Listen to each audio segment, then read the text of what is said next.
says that a current concern is making sure there are facilities in place for the Muslim members of the Ukrainian community to properly observe Ramadan. Muslims staying in the Hydro Hotel go to a mosque as often as possible, and the kitchen is left open for them to cook when they like. What? You didn't know that Islam was such a big thing in Ukraine? Shame on you for making such unwarranted assumptions about what the typical Ukrainian might be like. We think about Islam in southeastern Europe and the Ukrainian basin up as far as the Don River and beyond. And although there are signs of early Muslim presence there from the kind of early Abbasid period, traders in particular, on the Sea of Azov, in Kaffa, in Kherson, some of those ancient trading communities, really Islam as a substantive and even majority presence in South Ukraine goes back to the successors of Genghis Khan, the first Mongols. 1227, Genghis Khan dies and he's conquered that entire region, all of what is now Ukraine, 90% of what's now Russia. He goes as far as Hungary, but is ruling still from Karakorum in Mongolia. The other day, when I showed a photograph of people belonging to visible minorities who are queuing up to leave Ukraine, one or two people denounced me as a racist in the comments here, claiming that these were foreign students who had been studying in Ukraine and being caught up there by the outbreak of war. In the thumbnail to this video, you can see a man and his son on the platform at Kiev's railway station. To his right can be seen another black person. This man is not a student at all. He is one of the many people from Africa and Asia who seem to be passing through Ukraine on their way west.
The only one to suspect that when Britain starts accepting refugees from Ukraine, quite a few of them will look like this.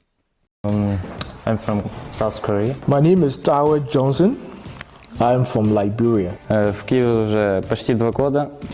Two major reasons I decided to study in Ukraine. The first reason is you acquire a world-class education just by paying an affordable amount.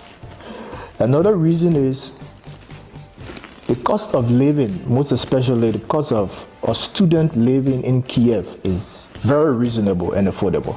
I came here for exchange student. Well, I studied Ukrainian language in Korea.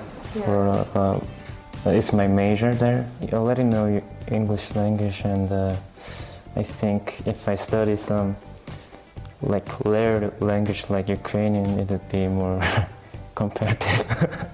comparative to another Koreans, because nowadays Koreans is really hard to get a job inside in Korea. So For those who think that I am a racist, I must ask, who do you think this man is? Look at the picture in the thumbnail to this video. What do you think? Is he Ukrainian? If he is, then why isn't he volunteering to fight for his country? Is he a student? He doesn't look like a teenager, he looks like a grown man. And as I say, how many students actually take their children with them when they go to study in a foreign country?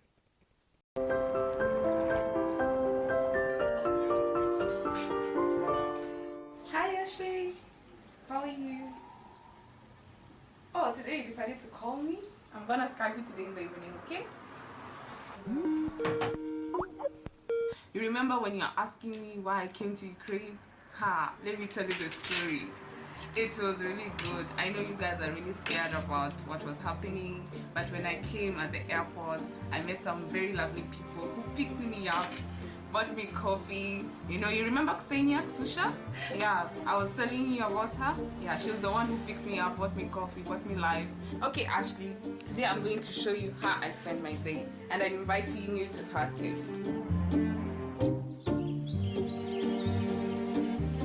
That eventful day I stepped in VN Karazin, I was captivated by the beautiful scenery of my school.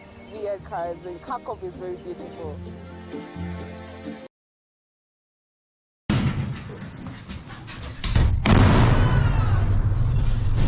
Быстрее! Быстрее, блядь, закрывай двери!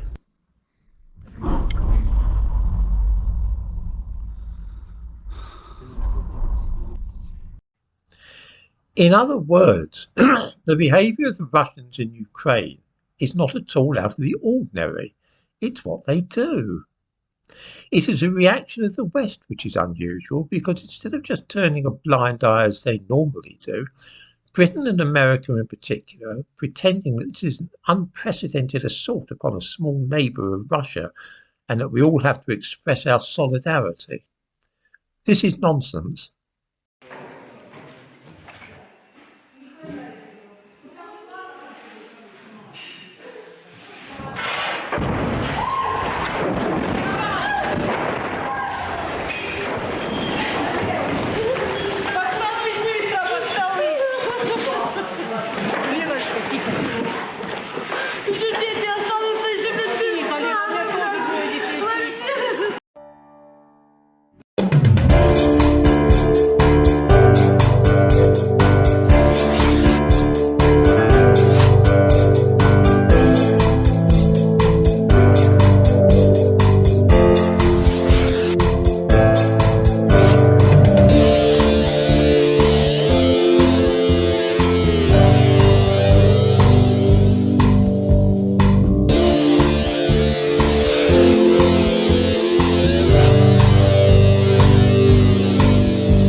Home to more than 80,000 students from around the world studying and dreaming of becoming doctors, engineers, teachers. But those dreams were shattered in just one day as they found themselves in the middle of a war. Many of those universities under missile fire, but within those missiles was a movement. Siwa International, an international volunteer force who not only helped evacuate so many of those students, but they have also been on the ground, as you can see, supporting thousands of refugees and bringing them home.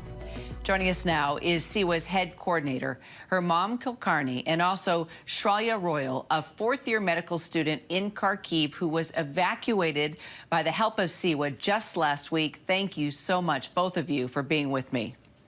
I've already said before that what we are seeing here is a classic bait and switch operation. We saw photographs of very photogenic looking Ukrainian women and small children, all of them white and fair haired, thoroughly European.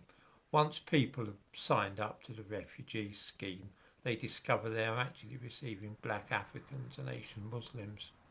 In the description to this video, I give a link to the piece about this from the Irish Times.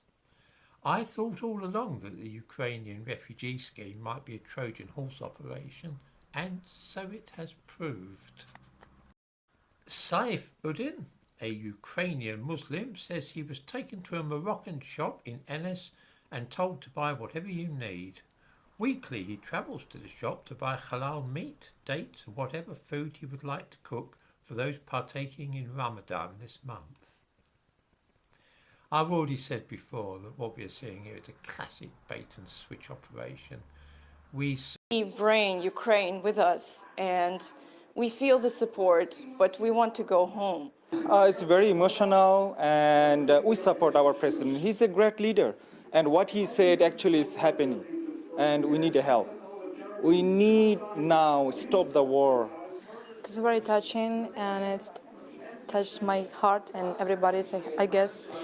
And I didn't vote for him, but now I will vote for him for sure.